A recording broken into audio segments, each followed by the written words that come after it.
So auditors duties, page number 251. So now see, auditor has to safeguard interest of the shareholder. Auditor નું main કામ શું છે? તો કે ભાઈ શેર હોલ્ડરના હિતની સુરક્ષા કરવી, એમને પ્રોટેક્ટ કરવા. So certain duties have been made compulsory for the auditor to protect the interest of shareholder. હવે જુઓ, ઓડિટરની ડ્યુટી છે એ બે પ્રકારની છે. એક છે તો કે ટુવર્ડ શેર હોલ્ડર. હવે શેર હોલ્ડર પ્રત્યે જે ઓડિટરની ડ્યુટી છે, ઈ ડ્યુટીમાં એક પાર્ટ છે એઝ પર કંપની છે કે જે કંપની કાયદા પ્રમાણે કમ્પલસરી છે, અને બીજો પાર્ટ છે ઈ છે એઝ પર કોર્ટ્સ ઓર્ડર. બરોબર છે કે જે કોર્ટમાં જે અલગ અલગ કેસ લોના જજમેન્ટ આવ્યા હોય તો ઈ જજમેન્ટ પ્રમાણે કમ્પલસરી છે. અને સેકન્ડ ટાઈપ ઓફ ડ્યુટી છે ટુવર્ડ્સ પ્રોફેશન, એના વ્યવસાય પ્રત્યે. બરોબર છે, ઓડિટર સીએ છે તો આઈસીએઆઈ જે ડ્યુટી ફિક્સ કરે એ પણ ઓડિટરે નિભાવવાની હોય છે. તો હવે સૌથી પહેલા આપણે જોશું auditors duty as per companies act. બરોબર છે, તો કંપનીઝ એક્ટ પ્રમાણેની 4 ડ્યુટી છે. જુઓ, પહેલી ડ્યુટી છે પ્રેઝન્ટિંગ ધી ઓડિટ રિપોર્ટ. તો ઓડિટર જ્યારે સ્ટેચ્યુટરી ઓડિટ કરે, બરોબર છે, વર્ષ પૂરું થાય પછી ઓડિટર આવે. He sits at a stretch of 2 to 3 year constant, 2 to 3 months constantly. અને આ 2 to 3 મંથમાં ઈ કંપનીના બધા જ અકાઉન્ટ્સ ચેક કરશે. ઈ અકાઉન્ટ્સ ચેક કરી અને એને જજમેન્ટ શું લેવાનું, તો કે ભાઈ whether companies accounts are prepared as per the accounting principle, as per the accounting standard. There is no violation of any accounting rule. પછી કંપનીનો P&L અકાઉન્ટ છે, કંપનીનો સાચો પ્રોફિટ પ્રેઝન્ટ કરે, કંપનીની બેલેન્સ શીટ છે એની ટ્રુ અને ફેર ઇકોનોમિક પોઝિશન પ્રેઝન્ટ કરે. તો આ બધું એને ઓડિટ રિપોર્ટમાં મેન્શન કરવું પડે કે ભાઈ કંપનીનો સ્ટોક કરેક્ટલી વેલ્યુડ છે, કંપનીની એસેટ્સ કરેક્ટલી વેલ્યુડ છે, કંપનીનો પ્રોફિટ લોસ સાચો છે, કંપનીની બેલેન્સ શીટ કરેક્ટ છે. મેં એના માટે તો એને અપોઇન્ટ કરવામાં આવે. બરોબર છે, તો ફર્સ્ટ ડ્યુટી થઈ પ્રેઝન્ટિંગ ઓડિટ રિપોર્ટ. અને ઓડિટર જે ઓડિટ રિપોર્ટ લખીને આપે, ઈ ઓડિટ રિપોર્ટ કંપનીની એજીએમમાં, એન્યુઅલ જનરલ મીટિંગમાં રીડ કરવામાં આવે. અને ઈ રીડ કરવાનું કામ કેનું હોય, તો કે કંપની સેક્રેટરી. બરોબર છે, કંપની સેક્રેટરી ઓડિટરે આપેલો આખો રિપોર્ટ જે છે એ જજ કરવાનો, રીડ કરવાનો. એમાંય ખાસ કરીને જ્યારે ઓડિટ રિપોર્ટમાં ક્વોલિફિકેશન હોય, બરોબર છે, એટલે કે કોઈ ડિફેક્ટ હોય, કોઈ ખામી હોય કંપનીના અકાઉન્ટ્સમાં, અને જો ઈ ઓડિટરે મેન્શન કરી હોય તો આવો રિપોર્ટ તો રીડ કરવો કમ્પલસરી. અનક્વોલિફાઈડ રિપોર્ટ હોય તો એ કદાચ હજી ઉપર છેલ્લું કન્ક્લુઝન કહી દે તો ચાલે, પણ કન્ડિશનલ રિપોર્ટ જ્યારે હોય, ક્વોલિફાઈડ રિપોર્ટ હોય, ત્યારે ડિટેલ રિપોર્ટ સીએસએ કંપની સેક્રેટરીએ એજીએમમાં રીડ કરવો પડે. ચલો, તો સામેના પેજ પર જુઓ.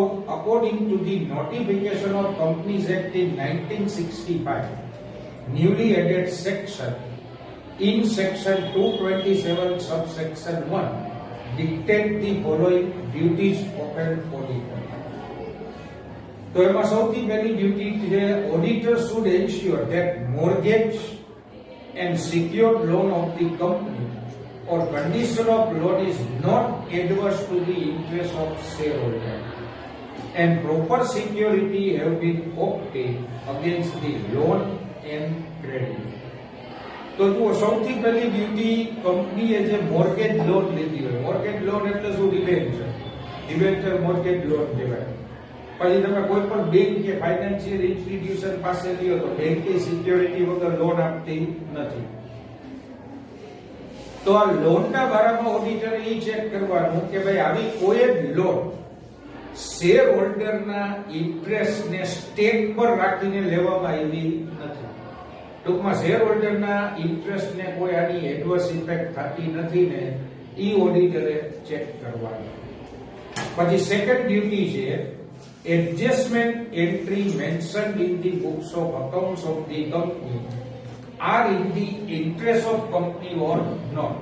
તો જે એડજસ્ટમેન્ટ હોય, બરાબર, તમે સેકન્ડ યરમાં ફાઇનલ અકાઉન્ટ ભર્યા, ફાઇનલ અકાઉન્ટમાં નીચે આપણને એડજસ્ટમેન્ટ આપતા 1 to 10 એની ઇફેક્ટ ફાઇનલ અકાઉન્ટમાં આપવાની રહેશે. તો જેટલી એડજસ્ટમેન્ટ એન્ટ્રીઝ છે આ બધી એડજસ્ટમેન્ટ એન્ટ્રી કંપનીના હિતમાં છે કે નહીં, ટૂંકમાં અકાઉન્ટ્સ પ્રોપરલી પ્રેઝન્ટ થાય એના માટે એડજસ્ટમેન્ટ એન્ટ્રી કરવામાં આવી છે કે નહીં, આ પણ ઓડિટરે ચેક કરવું જોઈએ. પછી third, if investment company or company other than banking have sold their security like shares, debenture at a lesser rate than purchase price, તો comprehensive investigation should be done by the auditor. તો company બે ટાઈપની છે, એક investment company અને banking company, અને બીજો type છે નોન ઇન્વેસ્ટમેન્ટ કંપની. હવે ઇન્વેસ્ટમેન્ટ કે બેન્કિંગ કંપની છે તેનું મેઇન કામ જ ઇન્વેસ્ટમેન્ટ કરવાનું હોય, શેરની લેવેચ કરે, બરોબર છે, લીએ વેચે અને કોન્સ્ટન્ટ ચાલુ રહે.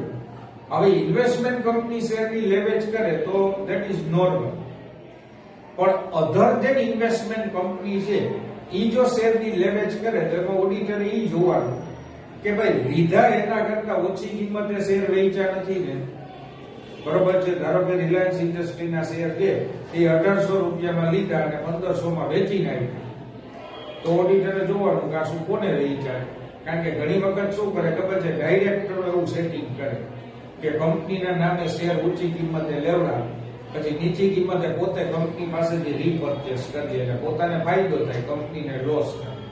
તો નોન ઇન્વેસ્ટમેન્ટ કંપનીમાં ઓડિટરે ચેક કરવાનું કે જો પરચેસ પ્રાઇસ કરતા ઓછી કિંમતે શેર્સ વેચ્યા હોય, સેલ કર્યા હોય, તો આવું શું કામ થયું, what was the reason behind it.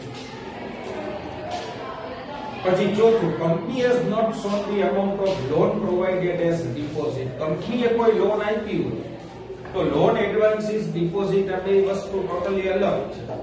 તમે લોન આપી હોય તો બેલેન્સ શીટમાં લોન્સ એન્ડ એડવાન્સીસના ટાઇટલ હેઠળ બતાવવામાં આવે, અને deposit is also totally different thing, બરોબર છે. તો ઓડિટરે એ જોવાનું કે ભાઈ લોન આપી હોય અને એને ડિપોઝિટમાં નથી બતાવી. પછી he should ensure that personal expenses of any kind has not been debited to the revenue expense of the company. તો કોઈ પણ ડાયરેક્ટરના કે કોઈ પણ ઓફિસરના પર્સનલ એક્સપેન્સ હોય તો એ ભૂલથી કંપનીના P&L માં ડેબિટ નથી થઈ ગયા, એ પણ ઓડિટરે જોવું જોઈએ. અને last, when it is mentioned in the company's books of accounts that company will provide share instead of cash, the auditor should ensure whether the cash is really received by the company or not. તો જ્યારે કંપનીએ કોઈ asset purchase કરી હોય એના બદલામાં કેશને બદલે shares આપ્યા હોય તો ઓડિટરે ચેક કરવાનું કે ભાઈ ખરેખર કંપનીએ શેર્સ આપ્યા છે, રિયલમાં અસેટ્સ આવી છે. તો આ બધી વસ્તુ જે છે એ વેરીફાઈ કરવી નેસેસરી છે. ચલો પછી સેકન્ડ જુઓ પાછળ. તો સેકન્ડ ડ્યુટી છે as per companies act, provide certificate related to statutory report. બરોબર છે. ઓડિટર્સ રિપોર્ટની સાથે સાથે અમુક સ્ટેચ્યુટરી રિપોર્ટ પણ કંપનીએ પ્રેઝન્ટ કરવાનો હોય પોતાના એજીએમ, જેમાં સૌથી પહેલો સ્ટેચ્યુટરી રિપોર્ટ આવે number of shares issued by the company. પછી બીજો રિપોર્ટ આવે cash received by the company by issuing shares, કે શેર ઇસ્યુ કરી અને કંપનીને કેટલા રોકડા મળ્યા. અને ત્રીજો રિપોર્ટ આવે કેશ ફ્લો સ્ટેટમેન્ટ. તો આ ત્રણ statement is called indirectly a certificate. તો ઓડિટરે કંપનીને આવા સ્ટેચ્યુટરી રિપોર્ટ કે સર્ટિફિકેટ જે આપવાના થાય તો એ રિપોર્ટ કે સર્ટિફિકેટ પ્રિપેર કરવાની ડ્યુટી પણ કેટલી છે, ઓડિટરની.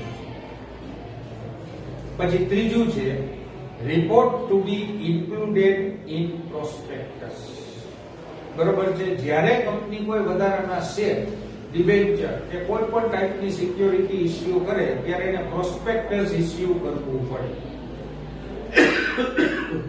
આ પ્રોસ્પેક્ટસમાં કંપનીએ પોતાની પ્રેઝન્ટ અસેટ્સ એન્ડ લાયબિલિટીઝ આપવી પડે. પછી છેલ્લા 5 વર્ષના P&L અકાઉન્ટ, બેલેન્સ શીટ આપવા પડે, કંપનીની ઇકોનોમિક પોઝિશન આપવી પડે, કંપનીના ઇમ્પોર્ટન્ટ કોન્ટ્રાક્ટ આપવા પડે. તો આ બધા સર્ટિફિકેટ એ પ્રોસ્પેક્ટસમાં ઇન્ક્લુડ થાય. અને એ સર્ટિફિકેટ આપે કોણ, તો ઓડિટર આપે. છેલ્લા 5 વર્ષની બધી જ ડિટેલ જે છે ઓડિટર આપે કે જેને પ્રોસ્પેક્ટસમાં ઇન્ક્લુડ કરવામાં આવે છે, તો it is duty of the auditor to issue such kind of statement to be included in the prospectus. અને ચોથું છે અપોઇન્ટમેન્ટ ઓફ સ્પેશિયલ ઓડિટર. બરોબર, સેન્ટ્રલ ગવર્નમેન્ટને જ્યારે એમ લાગે ને કે ભાઈ કોઈ કંપનીમાં વર્ક પ્રોપર નથી થતું અથવા તો કંઈક ફ્રોડ છે કે કંઈક સ્કેન્ડલ છે કે કંઈક એમ્બેઝલમેન્ટ છે, ત્યારે સેન્ટ્રલ ગવર્નમેન્ટ આવા કંપનીમાં ઇન્વેસ્ટિગેટ કરવા માટે સ્પેશિયલ ઓડિટર અપોઇન્ટ કરી શકે. હવે ધારો કે ઓડિટર પોતાનું કામ કરતો હોય સ્ટેચ્યુટરી ઓડિટ અને કોઈ સ્પેશિયલ ઓડિટર અપોઇન્ટ થયો, તો ઓડિટરની એ ડ્યુટી છે કે એને આ સ્પેશિયલ ઓડિટરને તમામ હેલ્પ, તમામ આસિસ્ટન્સ પ્રોવાઈડ કરવા. સ્પેશિયલ ઓડિટર જે કંઈ પણ માંગે, ઇન્ફોર્મેશન માંગે, એક્સપ્લેનેશન માંગે, કોઈ બુક્સ ઓફ અકાઉન્ટ્સ માંગે, કોઈ વાઉચર માંગે અથવા તો કોઈ ડિટેલ માંગે, તો એ બધી જ ડિટેલ ઓડિટર સ્પેશિયલ ઓડિટરને અપોઇન્ટ કરવાની. કારણ કે સ્પેશિયલ ઓડિટરને અપોઇન્ટ કોણે કર્યું હોય? Central government. તો સ્ટેચ્યુટરી ઓડિટરની ડ્યુટી છે કે એને સ્પેશિયલ ઓડિટરને એનું કામ પરફોર્મ કરવા માટે તમામ પ્રકારની હેલ્પ પ્રોવાઈડ કરવાની. Now duties laid down as per judicial decision. હવે કોર્ટમાં જે કેસ થયા હોય અને જે જજમેન્ટ આવ્યો હોય એના ઉપરથી ઓડિટરની અમુક ડ્યુટીઝ છે, તો એ ડ્યુટીઝ આપણે જે છે જોઈએ. તો સૌથી પહેલી ડ્યુટી છે to exercise reasonable care and skill. બરોબર છે, ઓડિટર જ્યારે કંપનીમાં ઓડિટ કરવા જાય ત્યારે ઓબ્વિયસ છે કે એને પૂરેપૂરી કેર અને સ્કિલથી કામ કરવું જોઈએ. It can not become careless કે ભાઈ વર્ક તો થયા કરશે, ગમે એમ કરી નાખશું, 5 દિવસમાં ઉડાડી દેશું ને એમ નો હાલે. એને પૂરેપૂરી કેર અને સ્કિલથી ઓડિટ જે છે એ કરવું જોઈએ. કારણ કે જો ઇન ફ્યુચર ક્લાયન્ટ કેસ કરે કે ભાઈ ઓડિટરે રેકલેસલી અથવા તો કેરલેસલી વર્ક કર્યું છે, અને જો ક્લાયન્ટ પ્રૂવ કરી શકે કે ખરેખર ઓડિટરે કેરલેસ થઈ અને પોતાનું કામ કર્યું છે, તો ઓડિટરની ડિગ્રી જાય. જો કોર્ટમાં પ્રૂવ થઈ જાય કે આ ઓડિટરે પોતાનું કામ કરવામાં પૂરતી કેર એક્સરસાઇઝ નથી કરી, તો ઓડિટ તો જાય સાથે ડિગ્રી જાય. પછી આઈસીઆઈ ની કોર્ટમાં એના ઉપર કેસ થાય. પેલા આ કોર્ટ જજમેન્ટ આપે અને પછી ઇન્સ્ટિટ્યૂટની કોર્ટમાં એના ઉપર કેસ આપે, અને પછી ઇન્સ્ટિટ્યૂટ જે જજમેન્ટ આપે એ પ્રમાણે એના ઉપર પનિશિટિવ એક્શન લેવામાં આવે. તો જો આપણને કેસ આપ્યો છે ઇન્સ્ટન્ટ કોટન મિલ્સમાં, જસ્ટિસ લોબ્સે એવું કીધું છે કે it is duty of the auditor to bring to bear on the work he has to perform the skill, care and caution કે જે રિઝનેબલી કોમ્પિટન્ટ, કેરફુલ અને કોશિયસ ઓડિટર વુડ યુઝ. તો જે સાવધાન ઓડિટર હોય, જે સચેત ઓડિટર હોય, એ જે રિઝનેબલ કેર યુઝ કરે, એ રિઝનેબલ કેર ઓડિટરે કોઈ પણ કંપનીના ઓડિટમાં એક્સરસાઇઝ કરવી જોઈએ. ટૂંકમાં કેઝ્યુઅલ અપ્રોચથી વર્ક કરે, બરોબર છે, તો નો આવે. પછી second, checking of important document. બરોબર છે, જો દરેક કંપનીમાં અમે જ્યારે ઓડિટ કરવા જતા ને ત્યારે પહેલા નવું ઓડિટ હોય ને તો પહેલા 2 દિવસ તો અમને આર્ટિકલ અને મેમોરેન્ડમ જ આપે કે તમે આ રીડ કરો. બરોબર છે, કારણ કે આર્ટિકલ અને મેમોરેન્ડમ ઉપરથી જ આપણને ખબર પડે કે કંપનીને કયા કામ કરવાની છે. મેમોરેન્ડમમાંથી ઓલા 6 ક્લોઝ ખબર પડે: ઓબ્જેક્ટ ક્લોઝ, એનો capital clause, liability clause, registered office clause, subscription clause. તો મેમોરેન્ડમમાંથી 6 વસ્તુ ખબર પડે. આર્ટિકલમાંથી શું ખબર પડે? કંપનીનું ઇન્ટરનલ મેનેજમેન્ટ કેવી રીતે થશે એ. બરોબર છે, પછી એના આધારે તમે ઓડિટ કરો તો તમને ખબર પડે કે ભાઈ આ કરેક્ટ છે કે કરેક્ટ નથી. દાખલા તરીકે આપણે આર્ટિકલ વાંચ્યું, એ નામનો એક ડાયરેક્ટર છે અને આર્ટિકલમાં ક્લિયરલી લખ્યું કે ડાયરેક્ટર એ can not sign the cheque on behalf of the company. હવે આપણે રૂટીન ઓડિટ કરતા ત્યારે એક ચેક ડાયરેક્ટર એનો સાઇન કરેલો આવ્યો હતો. હવે ઇટ ઇઝ નોટ અલાઉડ. બરોબર છે, તો તમારે ઓડિટ રિપોર્ટ ક્વોલિફાઈ કરવો જોઈએ અથવા તો આને રિલેટેડ એક્સપ્લેનેશન માંગવું જોઈએ કે ભાઈ આર્ટિકલમાં તો તમે એમ લખ્યું કે આ ડાયરેક્ટરને ચેક સાઇન કરવાની સત્તા નથી, તો આ ચેક એને કેમ સાઇન કર્યું? બરોબર છે, તો તમામ ડોક્યુમેન્ટ રીડ કરવા. એક જગ્યાએ એવો કેસલો થયો હતો કે ઓડિટર ઉપર કેસ થયો આ લીડ્સ એસ્ટેટ બિલ્ડિંગ અને ઇન્વેસ્ટમેન્ટ સોસાયટીમાં. એમાં ઓડિટરે કઈ વાંચ્યા વગર ઓડિટ સ્ટાર્ટ કરી નાખ્યું, પૂરું કરી નાખ્યું. પછી એના ઉપર કેસ. કેસ છે એટલે ઓડિટરે એમ કીધું લે આર્ટિકલ છે, અમને તો કઈ ખબર જ નથી કે કંપનીનો આર્ટિકલ છે. એટલે કોર્ટે એમ કીધું હતું કે તો તમે સીએ કેમ થઈ ગયું? દરેક કંપનીએ મેમોરેન્ડમ અને આર્ટિકલ તો પ્રિપેર કરવું કમ્પલસરી છે. તમને પ્રોવાઈડ કરવામાં ન આવ્યું હોય તો તમારે માંગવું જોઈએ. હોય તો ખરી જ ઓબ્વિયસ છે, કારણ કે એના વગર તો કંપનીનું અસ્તિત્વ જ શક્ય નથી. ઇન્કોર્પોરેશન સર્ટિફિકેટ જ ન હોય. તો આ બધી વસ્તુ માગી અને ઓડિટરે જે છે એ વેરીફાઈ કરવી, રીડ કરવી, એમાં કોઈ ઇમ્પોર્ટન્ટ પોઈન્ટ્સ હોય તો એને નોટ ડાઉન કરવા જરૂરી છે. પછી ત્રીજું છે to verify the substantial accuracy of accounts. બરોબર છે, ઓડિટરને જે પીએનએલ ને બેલેન્સ શીટ આપે એટલે કઈ એને ખાલી એરિથમેટિકલ એક્યુરેસી ચેક નથી કરવાની કે ભાઈ આમાં ટોટલ સાચા છે કે નહીં, પ્રોફિટ સાચો છે કે નહીં. એને એની સબસ્ટેન્શિયલ એક્યુરેસી ચેક કરવાની, એટલે કે આ બધાની જે ઇફેક્ટ આપવામાં આવી છે ઇફેક્ટ કરેક્ટ છે કે બરોબર છે. તો એને બધા ટ્રાન્ઝેક્શનની કરેક્ટ ઇફેક્ટ ચેક કરવાની છે. એના દ્વારા એક્યુરેસી ચેક કરી શકે. એરિથમેટિકલ એક્યુરેસી હવે તો કોમ્પ્યુટરાઇઝ થઈ ગયું. કમ્પ્યુટરાઇઝ હોય એટલે શું હોય, બેલેન્સ કેરી ફોરવર્ડ થાય, બધું ઓટોમેટિક થાય કમ્પ્યુટરમાં, એટલે એમાં કઈ ખોટું હોવાનો કોઈ ચાન્સ જ નથી. તો ઓડિટરે જે છે સબસ્ટેન્શિયલ એક્યુરેસી ચેક કરવી જોઈએ. એની અંદર ડીપ ઇન્ક્વાયરી કરવી જોઈએ અને satisfy himself that it contains a true and correct picture of the companies affairs. પછી આવે છે ટુ વેરીફાઈ અસેટ્સ. બરોબર છે, તો ઓડિટરને બેલેન્સ શીટ આપે, એ બેલેન્સ શીટમાં અસેટનું આખું લિસ્ટ હોય. એમાં જે અસેટ્સ ને તમે ફિઝિકલી વેરીફાઈ કરી શકો ને તો એ તો એકવાર ઓડિટરે કરવી જ જોઈએ. લાઈક સપોઝ એક ઓડિટરને બેલેન્સ શીટ આપવામાં આવી, એ બેલેન્સ શીટમાં એમ લખ્યું હતું કે ઇન્વેસ્ટમેન્ટ 50 લાખ. તો ઇન્વેસ્ટમેન્ટ તમે 50 લાખના કર્યા હોય તો એના સર્ટિફિકેટ હશે કંપની પાસે, ઇન્વેસ્ટમેન્ટનું રજિસ્ટર હશે, તો તમારે ચેક કરવાનું કે ભાઈ ખરેખર કંપની પાસે 50 લાખના ઇન્વેસ્ટમેન્ટ છે. કારણ કે કંપનીના કેસમાં તો શું થાય કે ભાઈ ડાયરેક્ટરને પૈસાની જરૂર હોય ને એટલે કંપની એના ઇન્વેસ્ટમેન્ટ વેચી પોતે ભાઈ રોકડા કરી, પછી વળી પાછો સગવડ થાય ત્યારે પાછો કંપની પૈસા દઈ દે. આવા સેટિંગ બહુ હાલતા હોય કંપનીઝની.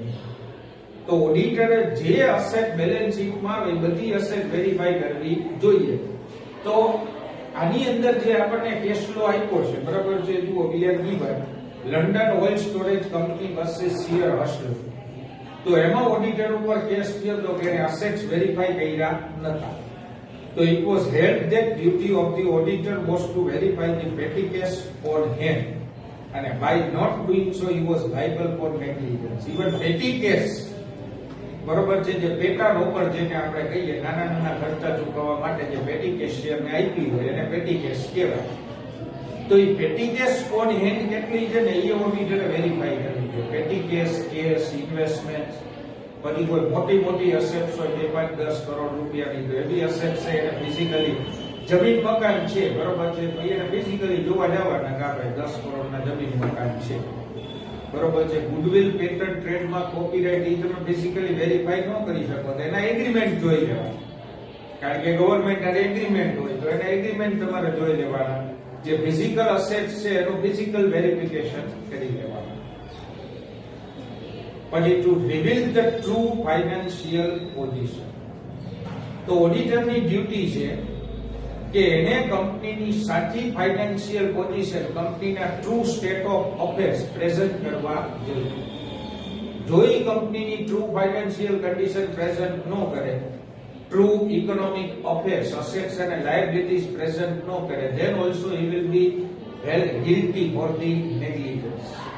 તો એમ કહેવાય કે ભાઈ ઓડિટરે પોતાના કામમાં બેદરકારી બતાવી છે. ચલો હવે આવે છે ડ્યુટીઝ અંડર પ્રોફેશન. બરોબર છે, તો એનો જે વ્યવસાય છે બરોબર છે, ઓડિટર છે એ બાય પ્રોફેશન શું હોય, સી હોય, ચાર્ટર્ડ એકાઉન્ટન્ટ હોય. તો ચાર્ટર્ડ એકાઉન્ટન્ટને કંટ્રોલ કરતી સંસ્થા એટલે કઈ, તો કે ICA, institute of chartered accountant of India. તો એ આઈસીએ ઓડિટર ઉપર અમુક રિસ્ટ્રિક્શન મૂક્યા છે. તો ઈ એની ડ્યુટીઝ છે, ઈ એને નિભાવવી પડે. જુઓ, ફર્સ્ટ છે રિગાર્ડિંગ અપોઇન્ટમેન્ટ ઓર રીઅપોઇન્ટમેન્ટ. જો આ બહુ મહત્વની વસ્તુ છે. આઈસીએ આ એક પ્રોવિઝન ઇન્ક્લુડ કરી અને તમામ સીએ વચ્ચેની જે કોમ્પિટિશન હતી ને એ કોમ્પિટિશન ઉપર ફૂલ સ્ટોપ મૂકી દીધી. બરોબર છે. બીજા બધા ધંધામાં હરીફાઈ થાય. પ્રોફેશન એવી વસ્તુ છે કે એમાં હરીફાઈ થતી નથી. બરોબર છે. ફોર એક્ઝામ્પલ, આ બંને બેનો સીએ છે. બરોબર છે. XYZ લિમિટેડ નામની એક કંપનીનો ઓડિટર આ રૂપલબેન કરે છે. બરોબર. હવે ઈ ફી લે જ કંપની પાસેથી વાર્ષિક 9 લાખ રૂપિયા. હવે આ બેન છે XYZ લિમિટેડ માં ગયા અને એને એમ કીધું કે ભાઈ હું તમારું ઓડિટ 6 લાખમાં કરી દઈશ, તમે રૂપલબેનને 9 લાખ શું આપો? આવી કઈ જરૂર નથી. ડાયરેક્ટર એમ કહે કે ઓકે, અમે તમને AGM માં અપોઇન્ટ કરી દેશું, રૂપલબેનને રિમૂવ કરી નાખશું. તો ઈ ના, કારણ કે ઓલા બેને અપોઇન્ટમેન્ટ સ્વીકારતા પહેલા આના પાસેથી NOC લેવું પડે, નો ઓબ્જેક્શન સર્ટિફિકેટ, કે તારી જગ્યાએ હું કંપનીનું ઓડિટ કરું તો એમાં તને વાંધો નથી. હવે રૂપલબેન એને પૂછશે કે તું મારી જગ્યાએ ઓડિટ શું કામ કરવા ઈચ્છે? તો ઓલા કહે કે ભાઈ હું 6 લાખ ફીમાં કરી દઈશ. ડાયરેક્ટર કહેશે કે 6 લાખ ફીમાં, તો NOC નહીં આપે. બરોબર. NOC ન આપે તો ઓલા બેનની અપોઇન્ટમેન્ટ ન થાય. તો તમે જ્યારે રિટાયરિંગ ઓડિટરના પ્લેસ ઉપર કોઈ પણ કંપનીમાં અપોઇન્ટમેન્ટ એક્સેપ્ટ કરો ત્યારે રિટાયરિંગ ઓડિટર સાથે તમારે કમ્યુનિકેટ કરવું પડે, એના પાસેથી NOC લેવું પડે. જો રિટાયરિંગ ઓડિટર NOC આપે તો જ ન્યુ ઓડિટર અપોઇન્ટમેન્ટ એક્સેપ્ટ કરી શકે. એટલે શું થયું? કોમ્પિટિશન ખતમ થઈ ગયું. બરોબર છે.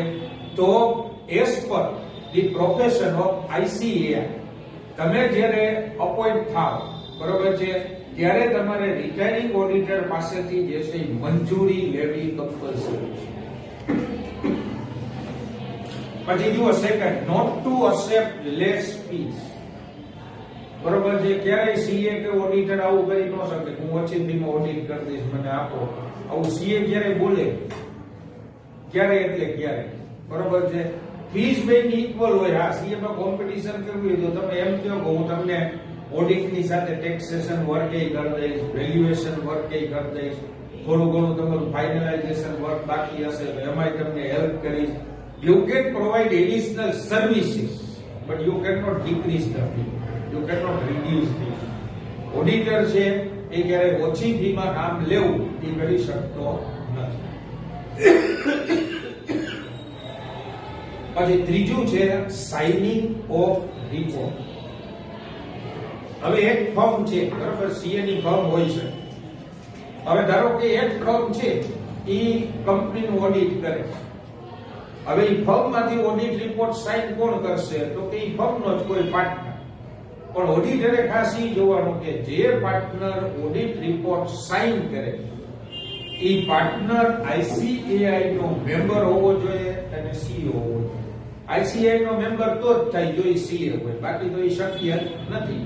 એટલે જ્યારે તમે ફર્મ તરીકે કામ કરતા હો કંપની ઓડિટ, ત્યારે જે પર્સન ઓડિટ રિપોર્ટ સાઇન કરે એ પર્સન સીએ હોવો કમ્પલસરી છે. પછી ચોથું, એડવર્ટાઇઝિંગ ફોર વર્ક. જુઓ, એકેય professional person, doctor, solicitor, CA, CS, આ લોકો ક્યારેય કામ મેળવવા માટે જાહેરાત ન કરી શકે. ક્યારે? બરોબર છે. બાકી કન્ઝ્યુમર ડ્યુરેબલ કરતા એ બધું ફીસ છે ને એ સર્વિસ સેક્ટરમાં મળે. બોમ્બેમાં અમુક ફર્મ એવી છે કે વર્ષોના કરોડો રૂપિયા ફીના કમાય, બટ ધે નેવર એડવર્ટાઇઝ. કારણ કે સીએ ની ઇન્સ્ટિટ્યૂટનો જ રૂલ છે કે કોઈ પણ પ્રોફેશનલ પર્સન ક્યારેય પોતાની જાહેરાત, પોતાની એડવર્ટાઇઝ કરી શકે નહીં. કે સોશિયલ મીડિયા ઉપર એમ ન કહી શકે કે ભાઈ અમે 5 લાખમાં ઓડિટ કરીએ, કે અમે 4 લાખમાં ટેક્સનું વર્ક કરી દેશું, કે તમારું રિટર્ન ફાઇલિંગ 50,000માં કરી દેશું. આવું ક્યારેય એડવર્ટાઇઝમેન્ટ સીએ કરી શકતો નથી. એક એડવર્ટાઇઝમેન્ટ ખાલી સીએ ની પકડાય એટલે સીએ ની ડિગ્રી જાય, સસ્પેન્શન આવે ડાયરેક્ટ. બરોબર છે. એટલે ક્યારેય કોઈ આવું જોખમ લેતું નથી. પછી પાંચમું છે રિલેટેડ ટુ કમિશન. બરોબર છે. સીએમઆઈ ન કરી શકે. દાખલા તરીકે XYZ કંપની છે, એમાં આનો રિલેશન સારો રૂપલબેનનો, બરોબર, એમાં એમ્પ્લોય છે, ઓફિસર છે, CEO છે. હું એને એમ કહું કે મને આ કંપનીનું ઓડિટ દેવડાવી દો ને, તમને લાખ રૂપિયા હું કમિશન આપીશ, બરોબર છે, તો એ ના. ઓડિટર છે એ can not give any kind of commission or brokerage to the third person to get the audit. Auditing work મેળવવા માટે એ એ કોઈને કમિશન ઓફર ન કરી શકે, કોઈને બ્રોકરેજ ન આપી શકે, બરોબર છે, ધેટ ઇઝ નોટ અલાઉડ. અને લાસ્ટ છે યુઝિંગ પ્રોફેશનલ ડેઝિગ્નેશન. તો he should not use any designation other than CA. Of course, he can write the degree of university or title indicating membership of any other institution recognized by central government or by the council. તો જ્યારે auditor કંપનીમાં audit કરવા જાય ત્યારે એને પોતાનું designation માં આગળ સીએ લખવાનું, બરોબર છે, કે સીએ સો એ સો. પછી ભલે હું એમ કહું કે સીએ સીએસ એમબીએ એમકોમ બધું હોય, પણ તોય જ્યારે એઝ એન ઓડિટર વર્ક કરે છે ત્યારે એને પોતાના નામની આગળ સીએ લખવાનું. વાય નામ પછી નીચે બ્રેકેટમાં પોતાની ડિગ્રી મેન્શન કરી શકે કે ભાઈ હું સીએસએ છું, સીડબ્લ્યુએ છું, એમબીએ છું. અમારા જે બોસ હતા ને એના પાસે કોમર્સની 4 ડિગ્રી હતી. ઈ વોઝ સીએ, સીએસ, સીડબ્લ્યુએ અને એમબીએ.